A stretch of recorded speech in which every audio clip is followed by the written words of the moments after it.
नरेंद्र मोदी जी आपसे कहते हैं कि ये सबका हिंदुस्तान है।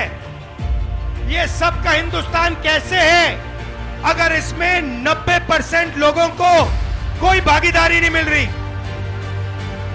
अगर 90% को भागीदारी चाहिए तो पहला कदम, जैसे जब हार्ट टूटता है पहला कदम क्या कराते हो आप? एक्सरे कराते हो ना? तो वैसे ही पहला कदम जाति जनगणना है। इससे क्या होगा?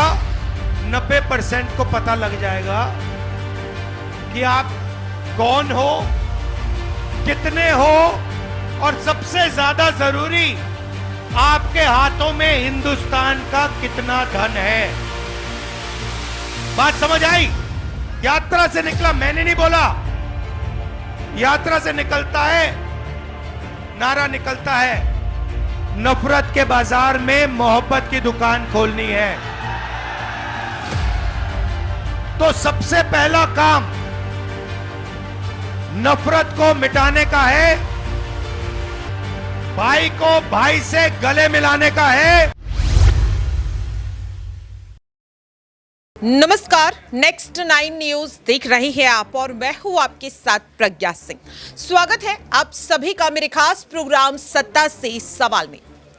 2024 के लोकसभा चुनाव जैसे जैसे नजदीक आ रहे हैं, इंडिया अलायंस लगातार मजबूत होता हुआ नजर आ रहा है।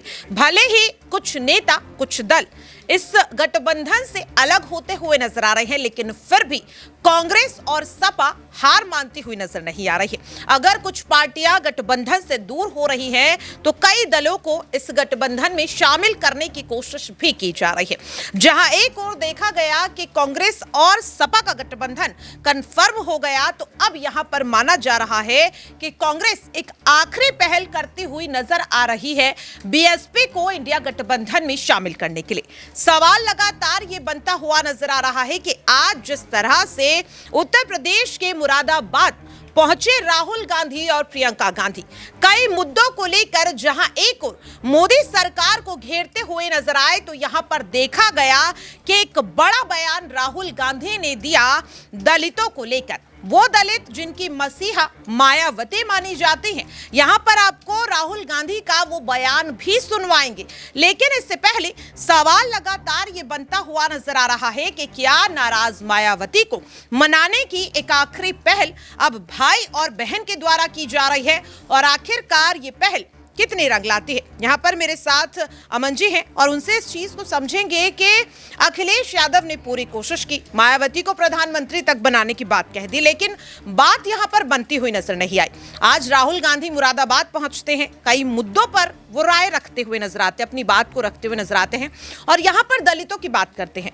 क्या लग रहा है, ये कोशिश रंग लाएगी? क्या मायावती इंडिया गठबंधन में शामिल होंगी?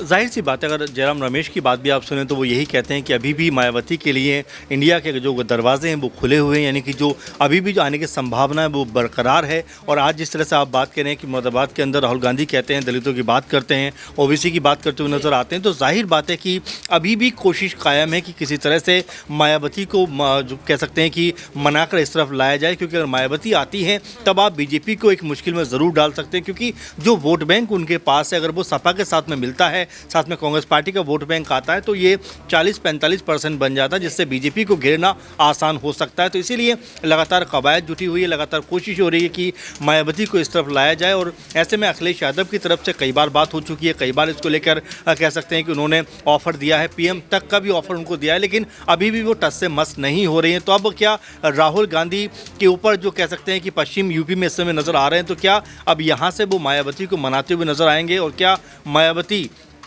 जो अब तक एक तरीके से कहें तो ये कहती रही हैं कि मैं अकेले चुनाव लड़ूंगी, तो क्या उससे वो पीछे हटते हुए अब इंडी गठबंधन के साथ में नजर आएंगी? क्योंकि अखिलेश यादव की पार्टी के पास अभी भी 60-62 सीटें हैं। अगर मायावती साथ आती हैं तो मेरे ख्याल में 15-20 सीटों पर वो चुनाव लड़ती हैं, तो उनके हिस्से भी अच्छी खासी सीटें आ सकती हैं। अगर अकेले चुनाव लड़ेंगी तो एक भी सीट जीतना उनके लिए बहुत बड़ी बात हो जाएगी, क्योंकि जिस तरह से उनका लगातार वोट बैंक गिरा है, उनके लिए सबसे बड़ी समस्या यही है कि जो परंपरागत वोट बैंक था वो तो ख़त्म हो ही रहा है, बल्कि नया वोट बैंक उनके साथ साथ में ऐड नहीं हो रहा है। वाकई में देखिए, और अब यहाँ पर आपको सुनवाना चाहेंगे राहुल गांधी का वो बयान कि आखिरकार किस तरह से उत्तर प्रदेश के मुरादाबाद में गरजते हुए नजर आ रहे हैं राहुल गांधी। सुनिए जरा। इस देश में पिछड़ों की कितनी आबादी है?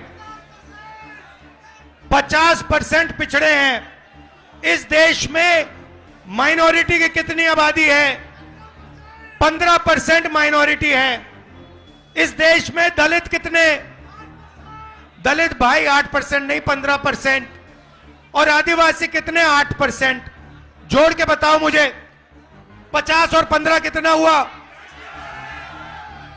65। 65 और 15 80। 80 और 8 88। भाई और बहनों, मैं आपसे पूछना चाहता हूं, ये जो 90% जनता है इस देश में, दलित, आदिवासी, पिछड़े, माइनॉरिटी, इनको इस देश में कितनी भागीदारी मिल रही है? यह सबसे बड़ा सवाल है। आप सबसे बड़ी कंपनियों की लिस्ट निकालो। 200 कंपनियां सबसे बड़ी वाली, उसमें 90% का एक मालिक मुझे दिखा दो। आपको एक मालिक 90% का नहीं मिलेगा। उसके बाद आप मैनेजमेंट टीम में की लिस्ट निकालो, उसमें आपको 90% का एक नहीं मिलेगा। फिर आप कहो ठीक है 90% हिंदुस्तान की कंपनी के मालिक नहीं बनने चाहते। मैं नहीं कहता, मगर आपने मान लियो, कह दिया, तो फिर मैं आपसे पूछूंगा भैया ठीक है 90% के मीडिया में कितने? मीडिया में कितने? एक नहीं है। आप मीडिया के मालिकों की लिस्ट निकालो, आपको एक ओबीसी नहीं मिलेगा, एक दलित नहीं मिलेगा, एक आदिवासी नहीं मिलेगा, एक गरीब जनरल कास्ट का नहीं मिलेगा, एक माइनॉरिटी नहीं मिलेगा। फिर बड़े बड़े पत्रकारों की लिस्ट निकालो, 90% में से आपको एक नहीं मिलेगा। फिर आप मुझसे कहोगे नहीं राहुल जी, 90% को ना मीडिया में भागीदारी चाहिए, ना हमें बड़ी कंपनियों में भागीदारी चाहिए। फिर मैं आपसे पूछूंगा ठीक है भैया बताओ, प्राइवेट अस्पतालों में आपके कितने लोग? एक भी नहीं। फिर पूछूंगा भैया ठीक है प्राइवेट अस्पतालों में भागीदारी नहीं चाहिए, तो कॉलेज यूनिवर्सिटी में तुम्हारे कितने लोग? एक भी नहीं। अरे भाई तुम लोग हो कहां? तुम हो कहां? मैं बताता हूं तुम्हें, मनरेगा की लिस्ट निकालो, उसमें आप सब लोगों के नाम दिखेंगे। कॉन्ट्रैक्ट लेबर की लिस्ट निकालो, उसमें आपके सब नाम दिखेंगे। मगर हिंदुस्तान के बड़ी बड़ी कंपनियों में, हाई कोर्ट में,